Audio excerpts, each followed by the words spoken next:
Kannur university national service സ്കീമും Kasaragod initiative in palliative care സൊസൈറ്റിയും ആരോഗ്യവകുപ്പും സംയുക്തമായി സ്റ്റുഡൻസ് ഇൻ പാലിയേറ്റീവ് കെയർ ജില്ലാതല പരിശീലന പരിപാടി സംഘടിപ്പിച്ചു. This news is brought to you by Padinjath golden diamonds, Cherupuzha, Alakode, Padiyottuchal. Kasaragod ജില്ലയിൽ പാലിയേറ്റീവ് പ്രവർത്തനങ്ങൾ മെച്ചപ്പെടുത്തി പരിചരണം ആവശ്യമുള്ള രോഗികൾക്ക് ആശ്വാസം ലഭിക്കുന്ന രീതിയിൽ സാന്ത്വന പരിചരണം വ്യാപിപ്പിക്കുക എന്ന ലക്ഷ്യത്തിൽ കൂടുതൽ പാലിയേറ്റീവ് വോളണ്ടിയർമാരെ കണ്ടെത്തുന്നതിന് കണ്ണൂർ യൂണിവേഴ്സിറ്റി നാഷണൽ സർവീസ് സ്കീമും Kasaragod initiative in palliative care സൊസൈറ്റിയും ആരോഗ്യവകുപ്പും സംയുക്തമായി സ്റ്റുഡൻസ് ഇൻ പാലിയേറ്റീവ് കെയർ ജില്ലാതല പരിശീലന പരിപാടി സംഘടിപ്പിച്ചു. കണ്ണൂർ യൂണിവേഴ്സിറ്റിക്ക് കീഴിലുള്ള മുഴുവൻ കോളേജുകളിലെയും NSS വോളണ്ടിയർമാർക്ക് സാന്ത്വന പരിചരണ പരിശീലനം നൽകി അവരെ പാലിയേറ്റീവ് വോളണ്ടിയർമാരാക്കുക എന്നതാണ് ഇതിന്റെ മുഖ്യ ലക്ഷ്യം. യൂണിവേഴ്സിറ്റികളിൽ ആദ്യമായിട്ടാണ് ഇങ്ങനെയൊരു പദ്ധതി ആവിഷ്കരിച്ചിട്ടുള്ളത്. Padannakkad Nehru arts and science കോളേജിൽ നടന്ന പരിപാടി Kannur university student service director doctor Sujith KV ഉദ്ഘാടനം ചെയ്തു. കൂടുതലിന്റെ ഭാഗമായിട്ട് കൂടിയാണ് ഇങ്ങനെയുള്ള വാർദ്ധക്യ സഹജമായിട്ടുള്ള ആൾക്കാർ ഉണ്ടാവുന്നത്. അതിന് സ്വാഭാവികമായിട്ടും അതുമായി ബന്ധപ്പെട്ടുള്ള ഇഷ്യൂസ് ഉണ്ടാവും. ഇത് തരത്തിൽ ഒരു രാജ്യത്തിന്റെ നാടിന്റെ പുരോഗതി കൂടിയാണ് ഈ പറഞ്ഞ ഒരുപാട് വൃദ്ധന്മാർ ഉണ്ടാവുക എന്നുള്ളത്. പക്ഷെ മറ്റൊരു സൈഡിലാണ് നമ്മുടെ പാലിയേറ്റീവ് എന്നുള്ളൊരു വിഷയം വരുന്നത്. അപ്പൊ ഈ രണ്ട് വിഷയങ്ങളും നമ്മൾ വളരെ സെൻസിറ്റീവ് ആയിട്ടുള്ള വിഷയങ്ങളുണ്ട്. വിശദമായിട്ടുള്ളൊരു പരിശീലനം കിട്ടിയാൽ മാത്രമേ അത് കുട്ടികൾക്ക് ചെയ്യാൻ സാധിക്കുള്ളൂ. മാത്രമല്ല കുട്ടികളെ ഒറ്റയ്ക്കല്ല അവിടെ പോകുന്നത്. തീർച്ചയായിട്ടും ഇതിന്റെ ആൾക്കാരുടെ ഒരു ടീമായിട്ടായിരിക്കും കുട്ടികൾ പോവുക.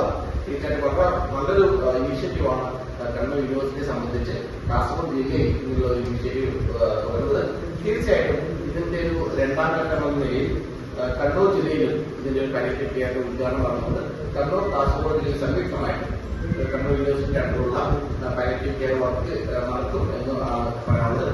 തീർച്ചയായിട്ടും ഈ ഒരു ബോധവൽക്കരണ സെമിനാർ നമ്മുടെ എല്ലാവരുടെയും സമ്മതത്തോടുകൂടി ഒരു വലിയൊരു NSS ക്ലാബോടുകൂടി ഉദ്ഘാടനം ചെയ്തതായി കാര്യങ്ങളോട് Nehru arts and science college principal in charge doctor Dinesh T മുഖ്യാതിഥിയായി. Kasaragod initiative in palliative care society president C Prabhakaran അധ്യക്ഷത വഹിച്ചു.